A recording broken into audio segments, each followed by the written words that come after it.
Hey guys, welcome back to TechMan. Today, let me show you how to cancel subscription in Polybuzz AI. To cancel your subscription in Polybuzz or Poly AI, the easiest method is through the Google Play Store. Since most mobile subscriptions are managed there, first, make sure you are logged into the same Google account that you used to subscribe, because if you switch accounts, your active subscription may not appear.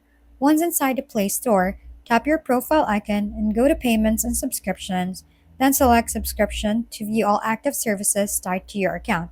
From the list, find Polybuzz or Poly AI and tap on it to open the subscription details page. At the bottom, you'll see the option to cancel subscription, which you can select to begin the cancellation process.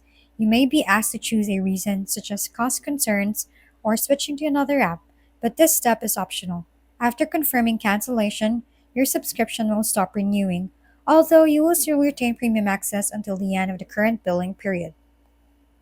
If we've been helpful, kindly give us a thumbs up and don't forget to hit the subscribe and bell button for more contents.